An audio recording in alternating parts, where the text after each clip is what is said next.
Mi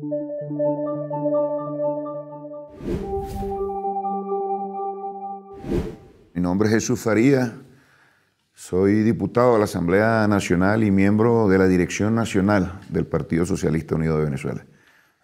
Bueno, en primer lugar agradecer por la invitación al Partido Morena, que nos abrió sus puertas a ese gran instituto de formación política, que es una gran conquista no solamente del Partido Morena, sino de todo el pueblo mexicano para la formación de la conciencia, y nos invitaron para compartir las experiencias. Nosotros venimos acá humildemente a explicar cómo hemos resistido una agresión brutal del imperialismo norteamericano y cuál es nuestra visión del socialismo. Llamamos nosotros el socialismo bolivariano del siglo XXI, y también nuestra expectativa en relación a los cambios tan importantes que se están dando en la región latinoamericana y caribeña. Y estamos muy contentos del recibimiento y siempre muy agradecidos con nuestros hermanos y hermanas mexicanas.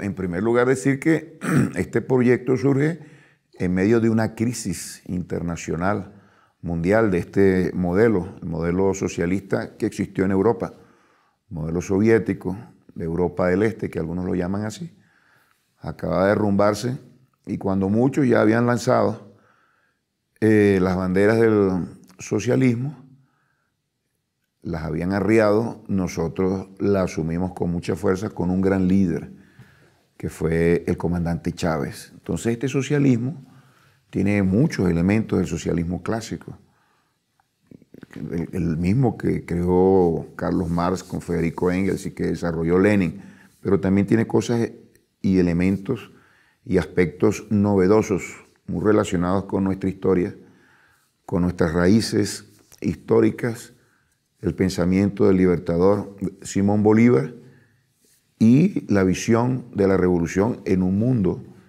que en el siglo XXI experimenta grandes cambios.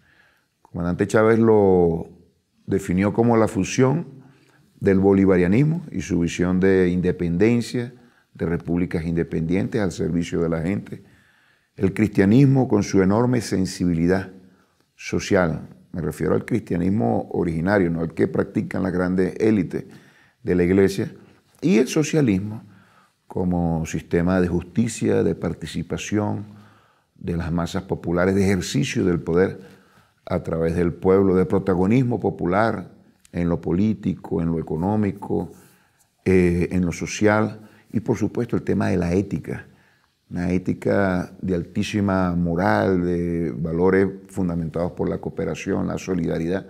Esa es la visión que tenemos nosotros de ese sistema, y eso no se puede construir en condiciones de dependencia, como la ha tenido América Latina y el Caribe en los últimos 150, 200 años, dependiendo del imperialismo norteamericano. Entonces, es un gran desafío. Hemos observado que hay grandes conflictos, contradicciones y desafíos que hemos tenido que superar. Vendrán otros, quizás más complejos que estos, pero lo más importante es que, sobre todo el comandante Chávez, sembró en el pueblo venezolano una altísima conciencia que garantiza voluntad inquebrantable de lucha y decisión, una gran determinación por batallar en función de las conquistas de la revolución bolivariana, y eso nos permite ver con mucho optimismo el futuro. Y bueno, dentro de esta lucha el Partido Socialista Unido de Venezuela se ha caracterizado por su gran batalla, sacrificio, vanguardismo y asumir grandes retos y salir adelante. Nosotros decimos que toda revolución genera su propia contrarrevolución, y esta siempre viene aupada, diseñada, financiada, apertrechada desde el exterior, desde Washington para ser más preciso, y de naciones satélites. En el caso venezolano, en el pasado reciente, Colombia, que fue una base de operaciones de desestabilización muy importante contra nosotros. Entonces toda revolución tiene que estar preparada para defenderse. Desde el comienzo fue así. Al comandante Chávez le dieron un golpe de Estado a los 3 años de haber conquistado la presidencia, y el pueblo lo repuso en el poder, y esa es la clave, la enorme fortaleza del pueblo venezolano, siempre muy unido en torno a una causa, y nosotros hemos desarrollado el mismo origen del comandante Chávez hizo esto mucho más fácil, lo facilitó mucho este elemento, la unión cívico-militar. Es imposible defender una revolución si no se tienen instrumentos de batalla, armas para ello. Y bueno, la Fuerza Armada Nacional Bolivariana tiene una altísima conciencia bolivariana, chavista, antiimperialista, socialista, así como las Fuerzas Armadas en las naciones capitalistas, dirigidas por la burguesía, responden a sus intereses. Nuestras Fuerzas Armadas también responden a intereses, en este caso los del pueblo. Entonces, aquí hemos podido nosotros contar con la unidad de un pueblo que ha podido desplegarse y luchar, batallar por la independencia, algo tan sagrado como eso, que la hemos sabido comprender en su justa dimensión ahora con la Revolución Bolivariana y con el rescate de Bolívar que hizo el comandante Chávez. Entonces eso requiere de organización. Para poder luchar tienes que organizarte y sobre todo para poder luchar necesitas conciencia, para resistir, para asumir enormes sacrificios.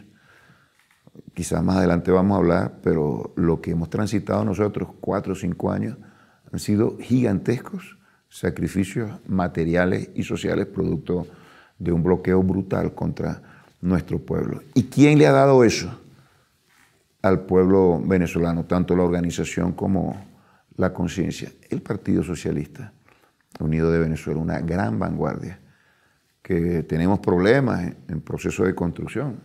Todos los proyectos tienen desafíos, problemas y deben superarlos. Pero en esas tareas cruciales hemos cumplido con éxito.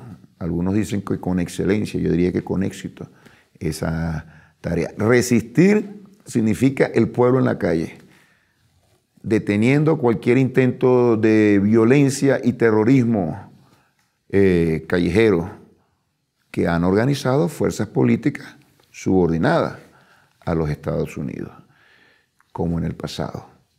Eso lo aplacamos de lleno. Resistir la guerra económica y organizar políticas sociales para que le llegue lo poco que puede con los escasos ingresos o deteriorados ingresos por las sanciones imperiales. Eso lo hace el pueblo con el Partido Socialista al frente. Resistir la pandemia. Bueno, el Partido Socialista Unido de Venezuela con sus militantes estuvo en la vanguardia de todos esos temas. Bueno, en proceso educativo, un proceso de organización que nos permite ese despliegue. Una resistencia muy exitosa. Producto de esto, tenemos un gobierno consolidado, tenemos una soberanía mucho más sólida que hace 3, 4, 5 años, donde se desató un ataque brutal y tenemos gran optimismo. Hemos ganado elecciones, hemos ganado la paz, hemos ganado la tranquilidad, la convivencia pacífica, tenemos un sistema democrático en marcha, es decir, tenemos un escenario totalmente distinto al que nos planteaban las fuerzas de la derecha, de nuevo, direccionadas por la Casa Blanca y el Departamento de Estado. Planteaban invasión militar, planteaban una guerra civil y no planteaban, sino que ejercían un desconocimiento absoluto de las normas de la democracia venezolana. Entonces ahí está el resultado. Esa es una manifestación, en primer lugar, de la victoria de nuestro programa y nuestra visión. Nosotros decíamos diálogo, paz, convivencia, encuentros entre los venezolanos, como se ventilan todos los problemas en un sistema democrático. Ellos planteaban otra cosa. Bueno, ahí está quién ganó, cuál agenda ganó, se impuso al final. Y lo otro es una capitulación de ese programa de guerra, no solamente de la derecha. La derecha está sentada allí representando a los Estados Unidos. Los Estados Unidos, con su arrogancia, por supuesto, no es capaz de asumir una derrota catastrófica que han sufrido en Venezuela. Una derrota muy categórica en este caso, y le hemos arrebatado algunas concesiones en las negociaciones que, por cierto, se están dando aquí en México, y tenemos que agradecer al gobierno y al pueblo mexicano, especialmente al presidente, por su generosidad y toda su actuación de altísimo nivel diplomático para que esto conduzca a algunos avances que son necesarios para que el país restablezca su normalidad. El hecho de que nos devuelvan dinero, o por lo menos hayan prometido eso, de los que nos tienen confiscados fuera del país, 3.000 millones, de más de 25.000 que nos tienen confiscados fuera, ya eso es un elemento, algo que le estamos arrebatando de una política de asfixia financiera. Esto trae una enseñanza consigo. Para arrebatarle algo al imperialismo tienes que derrotarlo. Para llevar al imperialismo a la negociación, después de aplicar una política de guerra, tienes que derrotarlo. Al menos en esa batalla tienes que derrotarlo, y eso es lo que ha sucedido. Y nosotros estamos muy orgullosos de eso porque le hemos brindado a nuestro pueblo la oportunidad de seguir desarrollando un proyecto político. El pueblo sabe, porque lo ha vivido en el pasado, que la única forma de poder concretar sus grandes reivindicaciones históricas, mejores salarios, mejor empleo, protección social generalizada, vivienda, educación, salud, pero más allá de estos servicios y estos beneficios, la posibilidad de ejercer el poder directamente, de ascender desde el punto de vista político y social en una nación, eso solamente se lo va a brindar el chavismo. Y nadie en el pueblo puede pensar que una fuerza que ha hipotecado su futuro a un poder extranjero, una potencia extranjera, va a gobernar en función del pueblo. Y eso se ha revelado en las recientes elecciones, en las encuestas que se ven en nuestro país y en la dinámica política. Sus llamados, los de la derecha golpista, no tienen absolutamente ninguna posibilidad de movilizar a sus potenciales electores. Y en cambio, bueno, el chavismo sigue en la calle. En una revolución, el pueblo tiene que estar en la calle. Sin ánimo de querer dar lecciones a nadie, pero para nosotros el aprendizaje fue muy claro en el sentido de que la movilización popular tiene que ser permanente. Tiene que ser permanente. El pueblo movilizado es la mayor disuasión para cualquier aventura golpista. Eso lo logramos nosotros.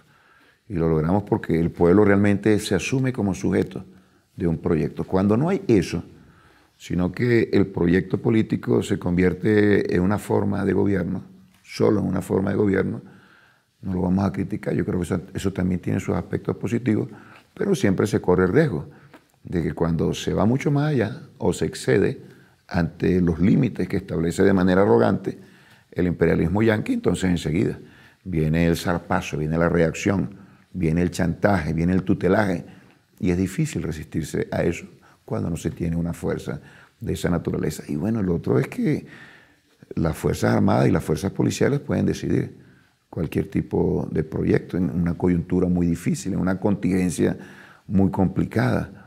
Eso ocurrió en Bolivia, eso ha ocurrido recientemente en Perú y seguirá ocurriendo en el futuro, y ha sucedido en diferentes países con dramáticos desenlaces.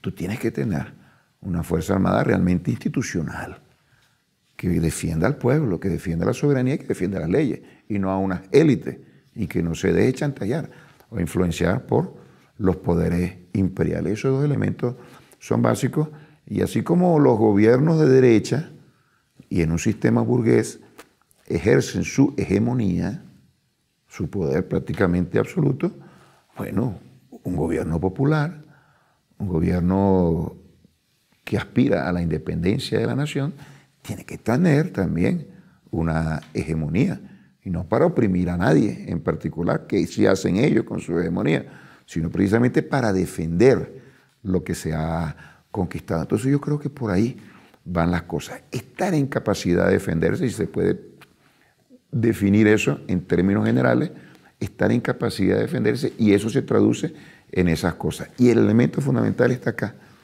en la conciencia del pueblo.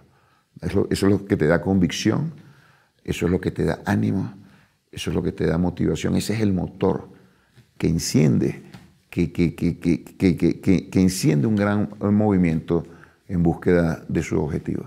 Bueno, ya hace 200 años, un poco más de 200 años, el libertador Simón Bolívar veía la necesidad de unirnos como naciones. Decía que habíamos conquistado la independencia y éramos repúblicas ahora independientes, pero éramos sumamente frágiles. Primero, para seguir resistiendo frente al colonialismo español y segundo para defendernos frente a un imperio que se alzaba ya, daba sus primeros pasos, el imperialismo norteamericano. Decía con palabras casi textuales, los Estados Unidos están destinados por la providencia a sembrar la América de miseria en nombre de la libertad. Es una gran nación, expansionista. Ustedes tienen aquí una historia realmente trágica al respecto. Y de invasiones, no hay una sola nación en América Latina y el Caribe que no haya sido víctima de una invasión, de un genocidio, de una guerra civil auspiciada por su organismo de inteligencia o antes de la CIA, directamente por el gobierno. Un genocidio, un magnicidio, el asesinato de cualquier tipo, golpe de Estado.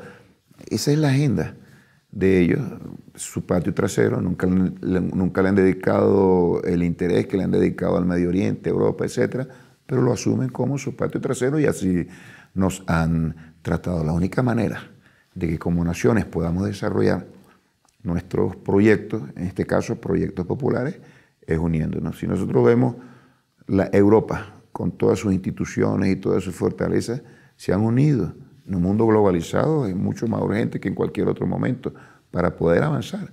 China busca también integrarse en regiones y bloques comerciales. Los Estados Unidos en el norte incluso crearon la OTAN para poder desarrollar todas sus aventuras militaristas y guerreristas. Bueno, nosotros sí queremos desarrollarnos y eso es algo que nos dicta la experiencia de una manera muy notable y amarga también, es que tenemos que unirnos. Y en este sentido, yo quiero felicitar al presidente López Obrador porque, bueno, le ha impreso un dinamismo que ha revivido a la CELAC, que es un gran proyecto integracionista y que estaba prácticamente en terapia intensiva. Después del repliegue de las fuerzas populares en la región, estamos viviendo un nuevo momento y bueno, creo que esas son enseñanzas de las cuales tenemos nosotros que aprender cómo complementarnos como naciones desde el punto de vista económico, con todas nuestras potencialidades, cómo ponerlas al servicio de nuestras naciones y de todas las naciones, cómo poder diseñar agendas y programas que puedan impactar positivamente a todas las regiones, sin interferir en los asuntos internos de otros pueblos y sin aprovecharse de las dimensiones y de la fortaleza y perjudicar a los más pequeños.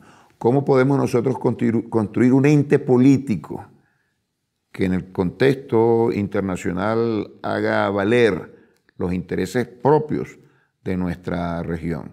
¿Cómo sobre esa plataforma nosotros exploramos en este mundo tan complejo y lleno de tantas dificultades hacia otros horizontes distintos a ese centro de gravedad que nos impusieron por siglos en el norte de la región? Y buscamos otro horizonte donde existan nuevas posibilidades y nuevas alternativas para otro tipo de desarrollo, para otro orden mundial distinto al de la hegemonía que se instauró en la década de los 90 después de la disolución de la Unión Soviética, que garantizaba un mínimo de equilibrio a esa voracidad del imperialismo norteamericano. Esos son los planteamientos que tenemos nosotros a comienzos del siglo, en lo que llaman la primera onda progresista. Hubo experiencias de las cuales nosotros tenemos que seguir aprendiendo y profundizando. Pero es una tarea fundamental. Si los gobiernos nacionales no salen de su agenda estrictamente y de su política dirigida exclusivamente a los asuntos nacionales, va a ser muy difícil que incluso esas naciones, con el mayor esfuerzo que puedan hacer, puedan lograr algo sustentable en el tiempo, irreversible en el tiempo y que sea de alto beneficio para el desarrollo de esos países, incluyendo para el bienestar de sus pueblos. Tarde o temprano vendrá alguna situación, alguna coyuntura, alguna incidencia que revierta esos avances. Hay mucha fragilidad. Somos países todavía muy pequeños, con escaso nivel de desarrollo, que solos no podremos hacer mucho en función de nuestros intereses históricos. La dominación de una élite que hemos vivido nosotros y sufrido a lo largo de siglos, una élite nacional que tiene vínculos muy estrechos de subordinación con potencias imperialistas, ha ocurrido solo por el hecho de que han podido imponer su visión, su ideología y sus intereses. Un gran pensador como fue Carlos Marx decía, la ideología dominante en cada época es la ideología de la clase dominante. Si eso ocurre así, y la dominación implica el ejercicio del poder exclusivo y el sometimiento, incluyendo el sometimiento material a la pobreza, a la depauperación, lo cual se traduce en grandes desigualdades. Si eso es así, porque han conquistado nuestras conciencias y las conciencias de las masas, obviamente nosotros tenemos que deslastrarnos, liberarnos desde el punto de vista ideológico. En el ámbito de la ideología se da una gran batalla, una gran contienda, la lucha de las ideas, como la llaman por ahí, y esa es vital.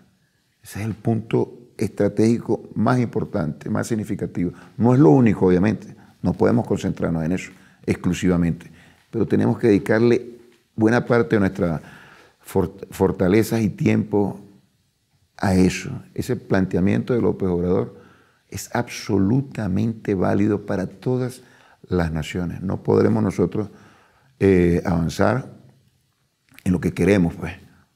Naciones democráticas, naciones de bienestar, distribuidos de manera equitativa, sacar de la pobreza a millones y millones de personas, abrir los espacios para el ejercicio del poder. No lo podremos hacer si el pueblo no está convencido de eso, no sabe cómo hacerlo, no tiene las herramientas, el conocimiento, las ideas, las convicciones, la ética, la moral suficiente para abordar eso. Entonces es una tarea de generaciones, no la vamos a cumplir en un día, ni en pocos años, es de generaciones. Pero los primeros cambios ya se expresan en la lucha cotidiana y se expresan en grandes transformaciones. México es una expresión muy clara de eso, sometido a una dictadura que llamaban perfecta, y esa dictadura perfecta incluía también el ejercicio de una dominación, de la psicología de la masa. Bueno, este es un proceso de liberación que no solamente tiene que ver con un aula de clase y con una conversación y con un ejercicio pedagógico que podamos desarrollar a través de un programa, tiene que ver con la lucha. La lucha es una fuente fundamental de ideas, de proyectos y sobre todo de desarrollo de la conciencia. El trabajo para construir un nuevo proyecto nos abre perspectivas increíbles para ir desarrollando nuestras convicciones. Solo la idea no nos va a hacer libres. La idea tiene que estar acompañada por un hecho práctico, por una lucha cotidiana, cada vez más organizada, lo que llaman por ahí la praxis. Si la conciencia, la conjugación de la idea con la práctica revolucionaria. Entonces ahí estamos nosotros. Creo que estamos en sintonía con ese planteamiento que hace el querido presidente López Obrador.